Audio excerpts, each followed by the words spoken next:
Hello everybody and welcome to our presentation about basic knowledge in harmony and musical theory. There's one quick remark. We recorded the whole presentation a few days ago to basically prevent technical issues that might occur.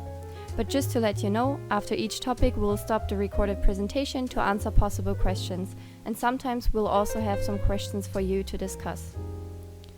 Before we'll dive right into the broad field of music theory, I will briefly give you an overview of the topics that will be covered today. The first two topics, rhythm and notes, form the basic framework to better understand the topics to be followed.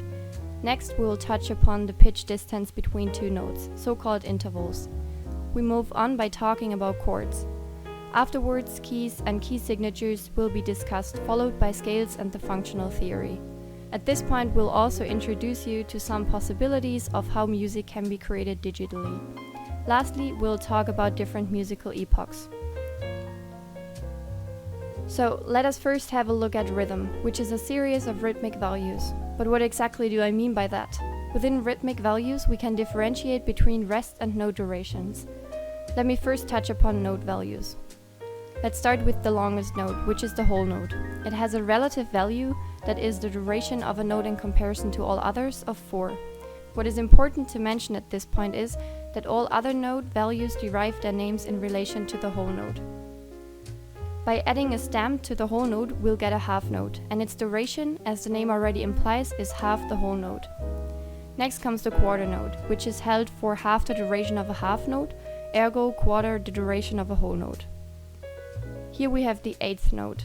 Its symbol is similar to the quarter note, except that we have to add a flag. If you want to play several eighth notes in a row, you can join them in sets of 2 as depicted here. By adding a second flag, we'll get a 16th note. Again, here's a picture showing how 16th note can be grouped together. If we continue adding flags, the next note would be half the duration of the previous one, and so on. Here's a graphic that points out the relationships between different note values. For example, 2 half notes occupy the same amount of time as one whole note, or 2 quarter notes are equal to the duration of a half note.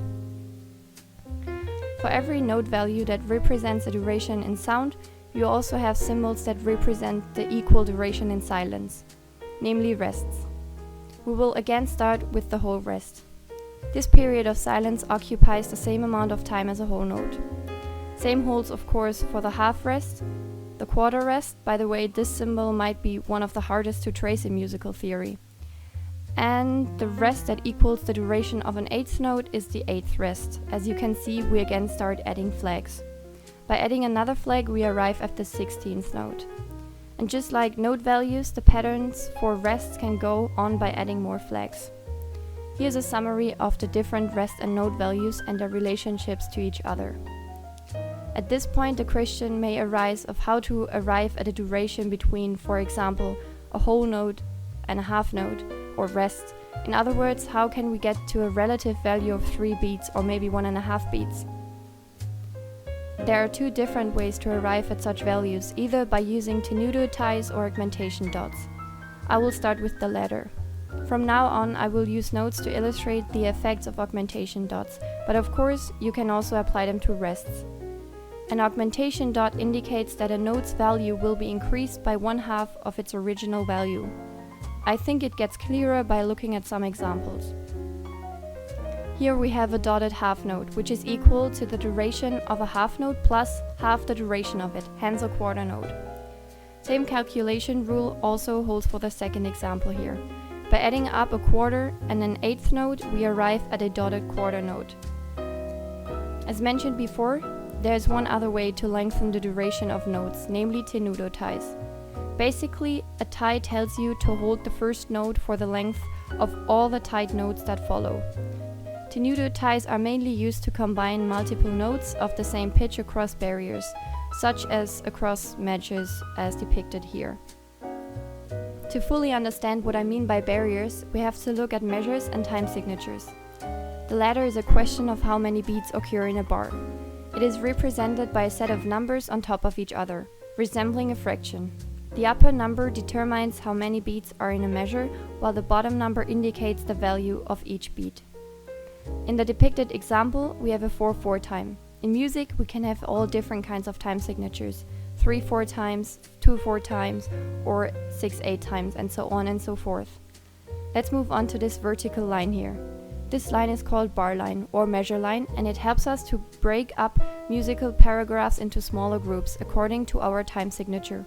Therefore, only a limited number of beats are allowed in a measure. Before exceeding the allowed amount, we have to insert such a single bar line. These lines help to keep time and to organize the writing and reading of music. What you can see on the right side is the so-called end or final bar line. It is used to illustrate completion of a song. Now, as we have learned about notes, rest, measures, and time signatures, let us have a look at a simple example.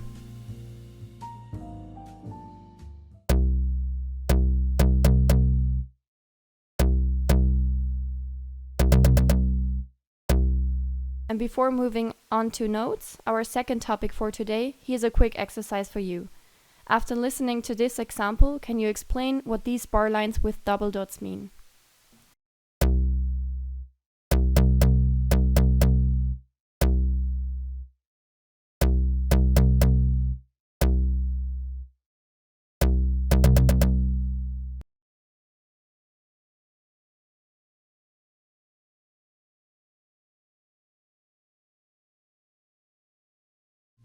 Okay, let's move on to notes. Musical notes can be identified by the first 7 letters of the Latin alphabet, so A to G. This notation is universal, hence it enables musicians from different countries to communicate effortlessly. Every note represents a white key on the piano and has a unique pitch. Within the topic of notes, it is also important to talk about the staff. The staff are lines and spaces on which the notes or rest can be placed. As you can see, it consists of 5 horizontal lines and 4 spaces. Ledger lines are small lines that extend the staff upwards and downwards. They always belong to a single note. Here are some examples of notes that require ledger lines. Each line and each space of the staff correspond to a musical pitch, which is determined by the clef. The primarily used clefs are the treble and the bass clef. I will start with the treble clef. This clef is often also called the G clef because the curve inside the clef encircles the second line of the staff, which is assigned to the note G. When the treble clef is indicated, the lines and spaces represent the notes written on the slide. As mentioned before, we also have the bass clef, or the so-called F clef. F clef because it wraps around the note F. When this clef is indicated, the lines and spaces represent other notes than they represented in the treble clef. By joining together the bass and the treble clef with a brace, we result in getting the ground staff.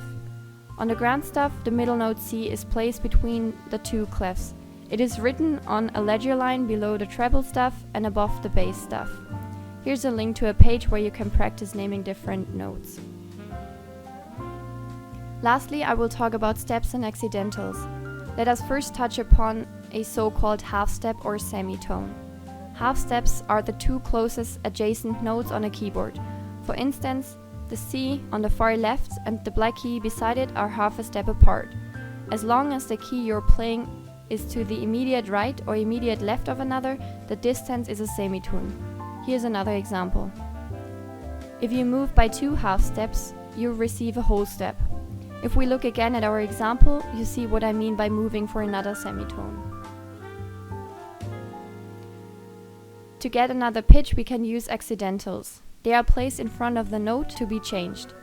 A sharp raises a note's pitch, whereas a flat lowers the note's pitch by half a step. For example, if you want to arrive at this key on the piano, you can either start here at the D and lower this note by half a step, or you raise the C here by half a step. As you can see, you will arrive at the same key. This phenomenon is called an harmonic change.